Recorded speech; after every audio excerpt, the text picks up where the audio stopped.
नमस्कार, मैं डॉक्टर निवेदिता आपसे आज बात करूंगी कि कैसे आप अपने शुगर लेवल्स को आसानी से कुछ सिंपल उपायों से कम भी कर सकते हैं और अपनी डायबिटीज़ को रिवर्स भी कर सकते हैं।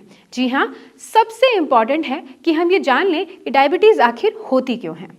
हम जो खाना खाते हैं वो हमारी बॉडी में कार्बोहाइड्रेट उसका ब्रेक होके ग्लूकोज में कन्वर्ट होता है। ये ग्लूकोज हमारे ब्लड के थ्रू, कैपिलरीज के थ्रू सेल्स के आसपास जाता है और सेल्स में पेनिट्रेट करके बर्न होके एनर्जी को जनरेट करता है। ये सिंपल प्रोसीजर इंसुलिन की सहायता से ग्लूकोज को सेल्स के अंदर पेनिट्रेट करवाता है।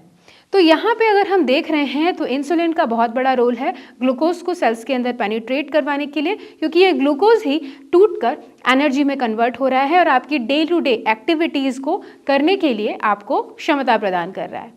इमेजिन कीजिए कि अगर आपकी इंसुलिन जो है वो या तो प्रॉपरली सिक्रीट नहीं हो रही है या इंसुलिन रेजिस्टेंस डेवलप हो गया है। इसकी वजह से आपके जो ग्लूकोज है वो सेल्स के अंदर पेनिट्रेट नहीं कर पाएगा और आपका ग्लूकोज बढ़ता चला जाएगा। ये आप डिपेंड कर सकते हैं ये कि इंसुलिन नहीं है या इंसुलिन रेजिस्टेंस डेवलप हो गया है। इसके बेसिस पे हम डिसाइड करते हैं कि आपको टाइप 1 या टाइप 2 डायबिटीज़ है। डायबिटीज़ कोई भी हो, अल्टीमेटली आपके ब्लड में शुगर लेवल बढ़ती जा रही है। इसे कैसे आप कम करेंगे और कैसे आप इसे जल्द से जल्द कंट्रोल में ला पाएंगे, इसके बारे में ही आज हम ये वीडियो डिस्कस करेंगे। सबसे इम्पॉर्टेंट है एक्सरसाइज। आप जब एक्सरसाइज करते हैं तो आपकी बॉडी बिना इंसुलिन की मदद से ही आपकी जो मसल्स हैं उसमें ग्लूकोज को पेनिट्रेट करवाती है और मसल्स ग्लूकोज को ब्रेक करके एनर्जी में कन्वर्ट करवाती हैं। तो ये बहुत ज़्यादा ज़रूरी है कि अगर आपकी पैनक्रियाज से इंसुलिन नहीं निकल रहा है, अगर आपकी बॉडी में इंसुलिन रेजिस्टेंस डेवलप हो गया है, तो भी सिंपल एक्सरसाइजेस से, सिंपल वॉकिंग, रनिंग, जॉगिंग से आप अपने शुगर को कंट्रोल कर सकते हैं। तो सबसे इंपॉर्टेंट है एक्सरसाइज करना। ये एडवाइजेबल होता है कि एक डायबिटिक पेशेंट को वॉक करनी चाहिए कम से कम आधे घंटे। तो अगर आप ओल्ड एज्ड हैं, फिजिकली बहुत ज़्यादा एक्टिव नहीं हैं, अगर आपकी जो लाइफस्टाइल है बहुत ज़्यादा सेडेंटरी है, तो आप अपनी एक्टिविटीज़ पे ध्यान दें। ज़्यादा नहीं, एक साथ अगर आप आधे घंटे वॉक नहीं कर सकते तो कम से कम 10 मिनट एक बार में वॉक कीजिए। After breakfast, after lunch, after dinner, तो आपकी जो रूटीन है वो काफ़ी हद तक ठीक हो जाएगी। तो ये आप ध्यान देंगे कि आपको अपनी एक्टिविटीज़ पे कैसे कंट्रोल करना है, कैसे उनको रेगुलर बेसिस पे अपने डेली रूटीन में शामिल करना है, सो दैट आपकी ग्लूकोज लेवल्स कम हो सके। इसी के साथ में आपको अपने खाने पीने पे क्या आप खा रहे हैं, कैसा खा रहे हैं, कब खा रहे हैं, इस पे ध्यान देना है। तो ये बहुत ज़्यादा ज़रूरी है कि अगर आप पूरे दिन में 2 या 3 बार खाना खा रहे हैं तो एक साथ इतना सारा खाना खाने की बजाय आप छोटे छोटे 6 मील्स तक लीजिए। मतलब सुबह mid morning meals, breakfast, mid morning meal, lunch, mid evening meal, dinner और इसके साथ में कुछ स्नैक्स किसी भी समय जब आपको भूख लग रही है। तो ये इम्पॉर्टेंट हो जाता है कि आप एक साथ अपनी बॉडी को बहुत ज़्यादा लोड ना करें, धीरे धीरे आप कुछ ना कुछ उसको प्रोवाइड करते रहें सो दैट आपकी बॉडी उसे यूज़ कर पाए। अनदर थिंग इज़ कि आप खाने में क्या ले रहे हैं।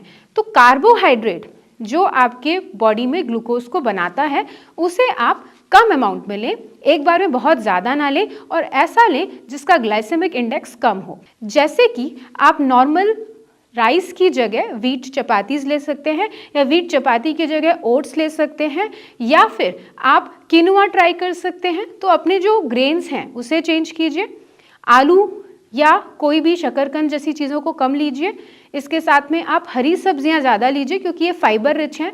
आपको एक साथ एक रोटी की जगह आप जब सब्जियां लेते हैं तो आपकी जो कार्बोहाइड्रेट का इंटेक है ऑटोमेटिकली कम हो जाता है और आपको फिलिंग फील भी होता है। मतलब आपका पेट भी भर जाएगा और कार्बोहाइड्रेट भी कम आपके शरीर में जाएगा।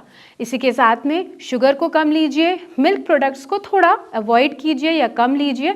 इसी के साथ में आप प्रोटीन्स को ज़्यादा लीजिए। प्रोटीन्स आपके शरीर में मसल मास को बढ़ाती हैं और उसी के साथ आपको सटाइटी फीलिंग देती हैं। मतलब आपको एकदम से बहुत ज़्यादा भूख नहीं लगती है, धीरे धीरे आपको भूख लगती है या खाना पचाने में टाइम लग रहा है तो आसानी से आपको बार बार भूख नहीं लगेगी, जो एक कॉमन सिम्टम है डायबिटीज़ का।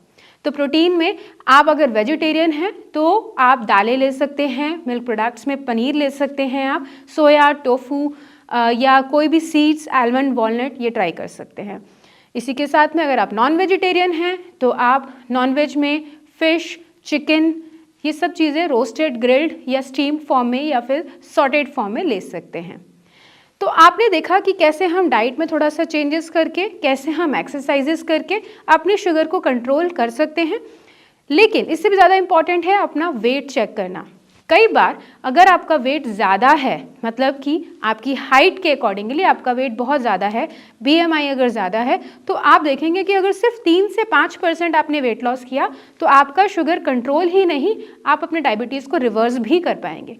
तो ये बहुत इंपॉर्टेंट है कि अगर आपका वेट ज़्यादा है तो आप उसे कम करें, रिड्यूस करें, तो आपका डायबिटीज़ कंट्रोल हो जाएगा। तो ये कुछ सिंपल नुस्खे हैं, सिंपल चीज़ें हैं, सिंपल लाइफस्टाइल चेंजेस हैं जो आप अगर अपने डेली रूटीन में शामिल करते हैं तो आपका शुगर कंट्रोल हो सकता है, आप अपनी डायबिटीज़ को रिवर्स कर सकते हैं, स्पेशली वो लोग जो प्री डायबिटिक हैं। तो इस वीडियो को देखने के लिए धन्यवाद।